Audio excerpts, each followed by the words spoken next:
नमस्कार, मी वीणा माळी. आज आपण श्यामची आई या पुस्तकातील निवडक कथांचे वाचन करणार आहोत. त्यातील पुण्यात्मक यशवंत ही कथा मी वाचणार आहे. त्या दिवशी शनिवार होता. एकादशीचा दिवस होता. श्यामने गोष्ट सांगायला सुरुवात केली. अरे जरा थांब, बारकू यायचा आहे. काल तो भाकर न खाताच आला होता, शिवा म्हणाला. तो पहा आलाच. ये बारकू ये, माझ्याजवळ बैस, असे म्हणत गोविंदाने बारकूस आपल्याजवळ बसविले. श्याम सांगू लागला. ते पावसाळ्याचे दिवस होते. कोकणातील पाऊस तो मुसळधार पाऊस पडत होता. जिकडे तिकडे पाण्याचे लोट खळखळत होते. पावसातून डोक्यावर इरली घेऊन कुडकुडत आम्ही शाळेत गेलो. त्यावेळेस कोकणात छत्र्या फार बोकाळल्या नव्हत्या. इरली फारच सुंदर आणि साधी होती. आमचा धाकटा भाऊ जरा आजारी होता, म्हणून तो आमच्याबरोबर शाळेत आला नाही. दादा व मी शाळेत गेलो. आम्ही शाळेत गेलो, परंतु घरी यशवंताचे दुखणे एकाएकी वाढले. तो 2 दिवस गालगुंडाने आजारी होता, परंतु ते दुखणे बरे झाले होते. दुसरे दुखणे उत्पन्न झाले. पहाटे त्याचे पोट दुखण्याचे निमित्त झाले. पोट जास्तच दुखू लागले. त्याला शौचास होईना, लघवीसही होईना. खेड्यात कुठला डॉक्टर, कुठला एनिमा, घरगुती उपाय चालले होते. आमचा गडी गोविंदा आम्हा शाळेत बोलवण्यास आला. अण्णा, दादा, अशी यशवंता आमची आठवण करीत होता. आम्ही शाळेतून घरी आलो तर कितीतरी गर्दी. गावातील काही वैद्य आले होते. पितांबरभाई, कुशाप्पा आले होते. माझा भाऊ गडबडा लोळत होता. पोट फुगतच चालले होते. त्याला अतिशय तहान लागली होती. त्याला पाणी देत नव्हते. पाण्याच्या भांड्याकडे तो गडबडत लोळत होता. त्याला पुन्हा धरून ठेवत होते. त्याचे वय 6 वर्षाचे असेल तेव्हा. आदल्या दिवशी आई त्याला रागे भरली होती. अंगणात चण्याची डाळ वाळत घातली होती. शेळी येऊन डाळ खाऊ लागली तर यशवंताने ती हाकलली.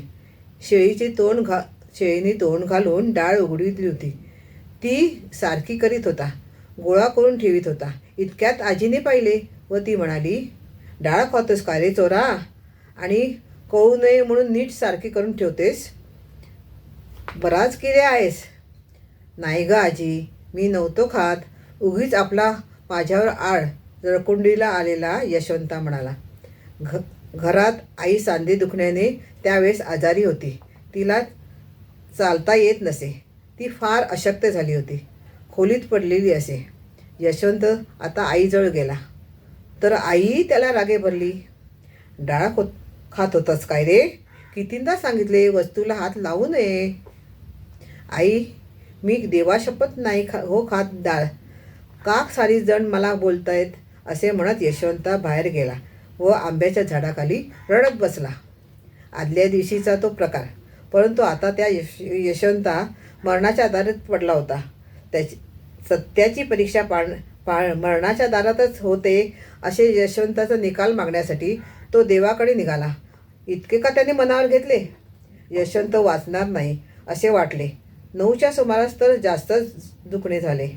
आई, मला सांभाळा हो, असे तो तीक्ष्णपणे आवाजात म्हणाला. माझ्याजवळ आहेस रे बाळा तू, आई म्हणाली. अशक्त व आजारी आईने मरणोन्मुख यशवंताचे डोके मांडीवर घेतले होते. तिच्या डोळ्यात पाणी आले होते.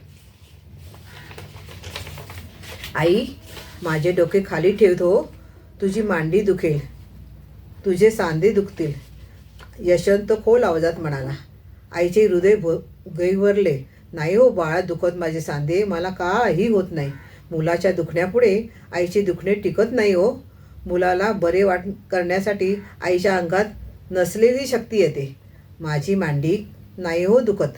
तुलाच ही माझ्या मांडीची हाडे खुपवत असतील, आई म्हणाली. आईकडे शेवटचा प्रेमळ दृष्टीने बघत तिचा हात हातात घेऊन यशवंत म्हणाला. आई, तू आपली माझ्याजवळच बस म्हणजे पुरे. तू जवळ आलीस न म्हणजे झाले. यशवंताचा एक एक शब्द आईच्या व आम्हा सर्वांच्या हृदयात घरे पाडीत होता. आईला आदल्या दिवशी आठवण झाली. भरून आले तिला. तिचे डोळे भरून आले. ऊर भरून आला. तिने एकदम त्या मरणोन्मुख बाळाचे चुंबन घेतले. त्याच्या त्या म्लान होणाऱ्या मुखकमलावर अश्रुसिंचन केले. ते पहा, प्रेमळ डोळे यशवंताने उघडले. आईकडे परमभक्तीने व प्रेमाने त्याने पाहिले. त्यानंतर तो थोडा वेळ गेला व आता आमचा यशवंत राम राम म्हणत जग सोडून निघाला. आई नेहमी म्हणाली, यशवंता पुण्यात्मा होता म्हणून तो एकादशीच्या दिवशी देवाकडे गेला. लहानपणी आम्ही आकाशाकडे पाहत असू व तो तारा यशवंताचा असेल असे एकमेकांना दाखवून म्हणत असो. पुण्यात्म्यांचे आकाशात तारे होतात असे वडील आम्हास सांगत. आम्हालाही ते खरे वाटते. आज यशवंत नाही व आई नाही, परंतु या मरणोत्मक प्रसंगीचे खरे उभयतांचे प्रेम ते अमर झाले. आता थोर भाऊ व थोर माता आम्हास मिळाली या विचाराने मला धन्यता वाटते. त्याच्या नखाची सर मला नाही आहे. मी पामर किडा, परंतु माझ्यातही काही चांगुलपणा, काही प्रेम असेल तर ते श्रेय मातृनिष्ठ भावास व मुलाच्या शिलास जपणाऱ्या त्या थोर मातेस आहे. अशी आई व असे भाऊ लाभावयास पूर्वसुकृतच लागते.